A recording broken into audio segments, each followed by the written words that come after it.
नमस्कार साथियों। आपको कहीं जाना है और आपको लेने के लिए कैब आती है, ऑटो आता है या जिस भी आपको साधन से जाना है, और आपने देखा कि वो ड्राइवर जो गाड़ी को चला रहा है उसने दारू पी रखी है, या आपको लगता है कि उसकी मानसिक स्थिति सही नहीं है, वो कुछ अकबक कर रहा है, या उसकी हरकतों से आपको लगा कि वो पूरी तरह से स्वस्थ चित्त नहीं है, या वो बच्चा है, तो क्या उस गाड़ी में यात्रा करना पसंद करेंगे आप? मुझे लगता है कि बिल्कुल नहीं। तो ठीक उसी तरह से विधि भी कार्य करती है जैसे आप सोच पा रहे होंगे। आप सोच रहे होंगे कि बच्चा है, गाड़ी कहीं लड़ा न दे, एक्सीडेंट न कर दे। इसी तरह से जो व्यक्ति मानसिक रूप से स्वस्थचित्त नहीं है वो भी कुछ गड़बड़ कर सकता है, या वो मतता की स्थिति में शराब पिए हुए तो भी दिक्कत आ सकती है। तो ठीक उसी तरह से विधि भी सावधान रहती है कि किसी के साथ दिक्कत ना होने पाए, अन्याय ना होने पाए, और इसीलिए संविदा करने वाले पक्षकारों को सक्षम होने की बात कही गई है संविदा विधि। किस रूप में संविदा विधि ये बात कह रही है? तो धारा 10 में जब हम लोगों ने पढ़ा पीछे कि किसी करार को प्रवर्तनीय कराने के लिए उस करार को कौन कर सकता है? सक्षम पक्षकारों द्वारा किया जाएगा, तब उस करार को प्रवर्तनीय किया जा सकता है। तो इसका मतलब संविदा विधि अपेक्षा कर रही है कि किसी करार को सक्षम व्यक्तियों द्वारा किया जाए। तो अब ये सक्षमता क्या है? What is competency? तो सक्षमता को निर्धारित करने के लिए धारा 11 और 12 में उसको स्पष्ट किया गया है। यानी धारा 10 तो केवल सक्षमता की बात कर रही है, लेकिन धारा 11 में बताया गया कि कौन व्यक्ति संविदा करने के लिए सक्षम है। तो पहली सक्षमता है उसका मेजर होना, यानी बालिग होना, वो अवयस्क न हो। दूसरा, वो साउंड माइंड हो, यानी स्वस्थ चित्त हो। और तीसरा, विधि द्वारा उसे निर्योग्य घोषित न किया गया हो। तो 3 क्वालिफिकेशन अगर किसी व्यक्ति के पास हैं तो माना जाता है कि वो व्यक्ति संविदा करने के लिए सक्षम है, या उस व्यक्ति द्वारा किए गए करार को विधि द्वारा प्रवर्तित कराया जा सकता है। तो अब क्वेश्चन अराइज होता है कि किस व्यक्ति को हम स्वस्थचित्त मानते हैं। माइनर के लिए तो माइनॉरिटी एक्ट 1875 की धारा 3 में स्पष्ट कर दिया गया कि जो भी व्यक्ति 18 वर्ष की आयु पूरी कर लेगा वो माइनर है, तो वहाँ तो कोई प्रॉब्लम नहीं है। लेकिन अब साउंड माइंड के लिए क्वेश्चन अराइज होता है कि किसको हम साउंड माइंड माने या स्वस्थचित्त किसको माने। तो स्वस्थचित्तता को धारा 12 परिभाषित कर रही है, और धारा 12 में कहा गया है कि कोई व्यक्ति जो संविदा करते समय या करार करते समय अपने हित पे पड़ने वाले प्रभावों को समझ सकता हो, तो उस व्यक्ति को हम मानेंगे कि वो स्वस्थचित्त है। अब यहाँ फिर 2 क्वेश्चन अराइज होता है कि मान लीजिए कोई व्यक्ति दिन भर पूरे दिन वो स्वस्थचित्त रहता है, लेकिन किसी घंटे में, किसी दौरान, किसी समय में वो अस्वस्थचित्त हो जाता है। जैसे इसका उदाहरण क्या हो सकता है कि किसी व्यक्ति को आपने देखा होगा कि मृगी का दौरा पड़ता है, तो जैसे ही दौरा पड़ता है वो व्यक्ति बिल्कुल शुद्ध बुद्ध खो देता है और अचेत सा हो जाता है। फिर थोड़ी देर बाद आप देखते होंगे कि उसको लोग पानी के छींटे देते हैं, और जो भी व्यक्ति उसके साथ रहता है उसको पता होता है, तो वो उस तरह से धीरे धीरे ट्रीट करता है, तो वो व्यक्ति कुछ देर बाद होश में आ जाता है, और फिर वो अपनी दिनचर्या सामान्य व्यक्ति की तरह से संचालित करता है या वो रहता है। तो अब विधि इस मामले में ठीक उसी तरह से सोच रही है जैसे आप सोचते हैं कि जिस दौरान कोई व्यक्ति अपने उस हित के बारे में नहीं समझ सकता होगा, यानी उस मृगी के दौरे के दौरान वो अगर कोई करार करे तो वो करार वैध नहीं होगा, क्योंकि उस समय अब वो उस स्थिति में नहीं है कि अपने हित पे पड़ने वाले प्रभाव के बारे में सोच सकता हो। तो इसी वजह से विधि कह रही है कि जब करार किया जा रहा हो, बिल्कुल at the point of time, तब उस समय यदि कोई व्यक्ति स्वस्थचित्त है तब वो करार कर सकता है, भले उसके पहले वो अस्वस्थचित्त था या उसके बाद वो अस्वस्थचित्त हो जाए। तो इसका मतलब केवल करार करते समय की उसकी मानसिक स्थिति को देखना है, उसके पहले और उसके बाद की नहीं।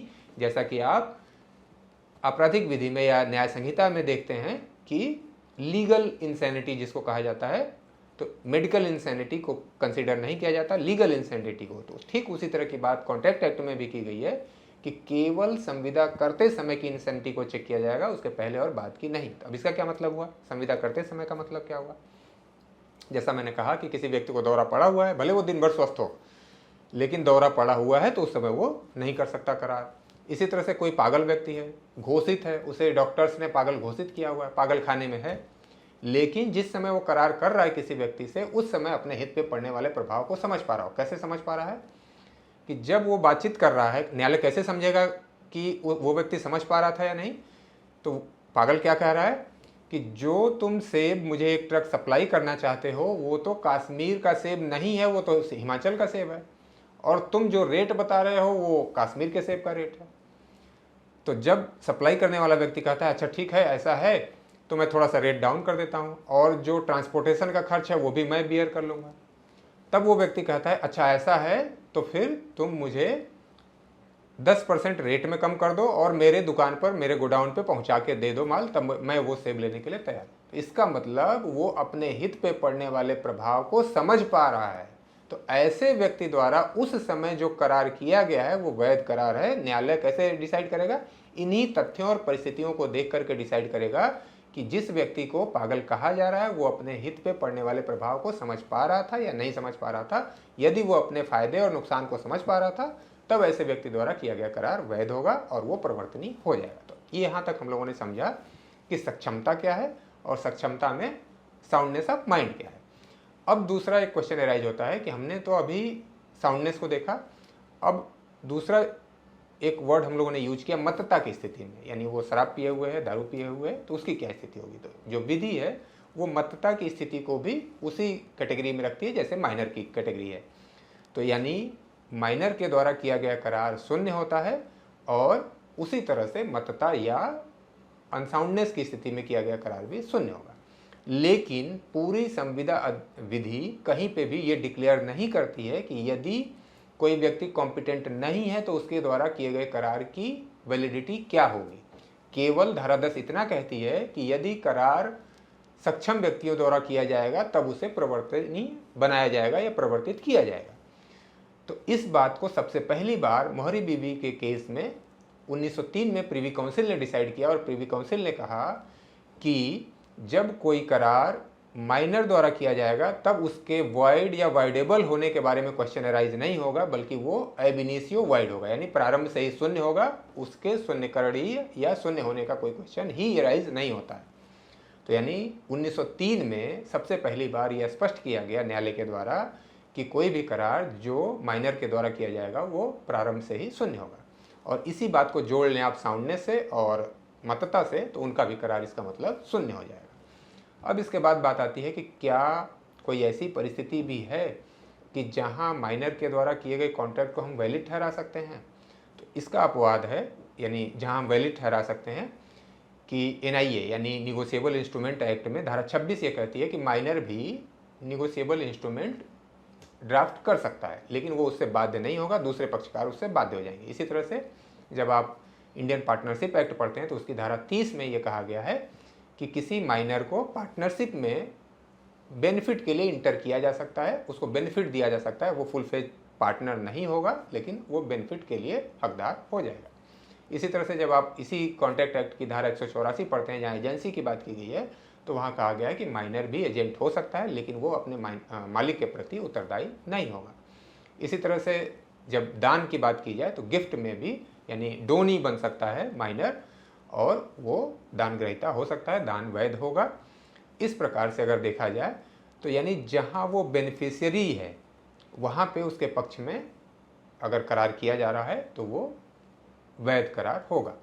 अब इस पूरी बातचीत से यानी इस एक्सेप्शंस को देखने के बाद हमें पता चलता है कि जहाँ माइनर के ऊपर कोई लाइबिलिटी नहीं आ रही होगी वहाँ वो करार वैध होगा और जहाँ वो किसी लाइबिलिटी यानी उत्तरदायित्व के अधीन होगा वैसा करार माइनर के विपक्ष में या माइनर के द्वारा प्रवर्तित नहीं कराया जा सकता है।